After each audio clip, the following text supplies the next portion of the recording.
You'll recall earlier this hour, we talked with Pat Daniel, the CEO of Enbridge, about the cleanup of that pipeline spill in the Kalamazoo River in Michigan. And he made a real point of saying that he did not make a decision to stay. It never occurred to him to leave. And what he's trying to suggest is that this is the kind of leadership he feels is necessary in a crisis. And it's interesting to take a look at this approach because there's great debate about corporate culture and the ethics that perhaps guide or do not guide the corporate culture in particular in recent years that we've been seeing. Now, whether you're thinking about what's going on with Enbridge or perhaps a much bigger environmental disaster, that BP oil spill. Of course, we've got mortgage fraud scandals even in this city, a rash of Ponzi schemes. Corporate reputations are really taking a big hit these days. But the question is, are ethics slipping or are corporations just under greater scrutiny? This summer, we've been speaking with John Larsen about corporate culture. He is the principal of Corporate Group, which is a Calgary-based PR firm that specializes in crisis management. John, good morning. Good morning, Kathleen. So we have heard a lot of examples recently about corporate misbehavior, but what I wonder is there more misbehavior or do we just hear more about it? Well, I think we hear more about it. I mean, there's a lot of companies that are doing a lot of things right, but these CEOs, they're getting enormous profile these days. It's not like it used to be. I mean, CEOs used to be able to essentially hide in the top office. Now they're getting all kinds of profile. We've seen all kinds of examples of where that profile is for the wrong reasons. So what they need to do is they need to really make sure that they exercise leadership, they exercise transparency, and they get out in front of their companies and represent them the right way. So if people assume or conclude that there's a lot more corporate misbehavior, they would be wrong in that assumption? I think generally speaking, when you look at how many companies are out there, that's a pretty broad statement to make. Mm-hmm. But it's been a tough decade. I mean, we had WorldCom, we had Enron, we had Tyco. We've even here at home, we've seen these Ponzi schemes and whatnot. But on a deeper level, Kathleen, I think what's happening is that people are starting to question what you could loosely call sort of ethics within companies. And we've seen it play out in many different ways with the oil and gas industry here in town. But it's also on the other side of the equation. We have this company or this group from out of the States, and they call themselves corporate ethics. And they're the ones that launch these campaigns to try and stop people come up here and support tourism, as an example. And even the tactics that they're taking are not all that ethical. So it plays out on both sides of the fence. I think what companies need to be aware of is what is their moral compass, how are they showing leadership, how are they being transparent, and how are they essentially walking the talk in terms of the processes that they're using and the way they're doing business. Are ethics in the eye of the beholder, or do we have a general consensus on what's considered ethical? Absolutely, in the eye of the beholder. And I think the term that probably comes to mind is relative ethics. And sometimes we've talked about the means justifies the ends and those sorts of things. I think people's attitudes are changing. That's in large part fueled by the younger generation. I mean, we're seeing a generation that's coming up now that's working in the business world that are saying, it is more about the individual. It is more about the collective good.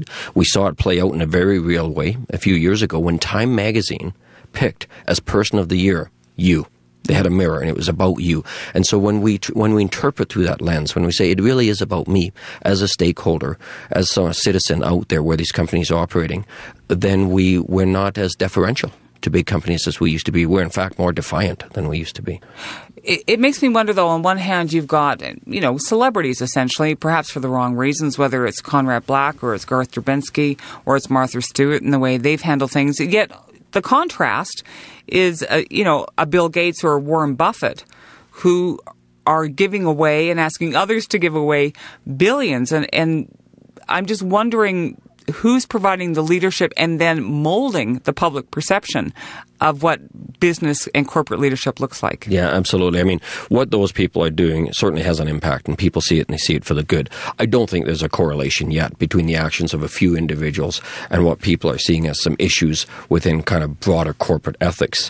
One of the things that's happening as well is CEOs are put out there right now because of what you could say is malfeasance in a lot of respects. So that is a countervailing factor as well. So you have people doing a lot of good, but we also see these things pop up all the time. And the media itself is covering the business. I mean, there's a whole stream of media that covers the business news. And so these things float to the surface a lot more readily than they would have in the past. And John, it's not just about individuals. The other thing that people, I'm sure, are wondering is take a look at the recession and the causes of this financial meltdown and the actions of these huge financial institutions and the impact that it's had, and then government bailouts, in other words, taxpayers paying the freight for it. I have to think that it's eroded their integrity and any confidence for an awful lot of people. Well, absolutely. I mean, for most people, they don't understand this industry. They don't understand the nuances and the complications in all of this. And when they're looking at these people making those kinds of decisions, purposely being to some degree deceitful, being sanctimonious in how they treat public opinion, that certainly doesn't help. You remember Wall Street from the 80s? Absolutely. Okay, so here's a guy, Greed is Good, Gordon Gekko, and it was supposed to be a cautionary tale about greed, but instead it was a rallying cry, what we ultimately learned, for a lot of people who were, out to make big money. It was just interesting. The reaction was not, I don't think, what the filmmakers ultimately expected. That's right. And in fact, there's even talk of a second Wall Street coming out, and it'll be interested to see how that is viewed. And again, that movie, the audience for that movie was largely those young people that were going into the business world, where essentially greed was good, and it was all about maximizing the profits, and the ends justifies the means. And I think we look at things from the other end now to a greater degree. We tend to think of the public, so we tend to think of what are we trying to do, but also how are we doing it. And that is incredibly important, and it can't be underestimated. What do corporations need to do, in the leadership of corporations, to address some of the concerns that you've expressed? They need to inculcate this into their corporate culture. And I know it sounds like a motherhood and pie statement, but it really isn't. And it starts right from day one. So every time we talk about the value proposition and the profit proposition and the importance of the investor, those are all very legitimate. And of course, without them, companies wouldn't survive.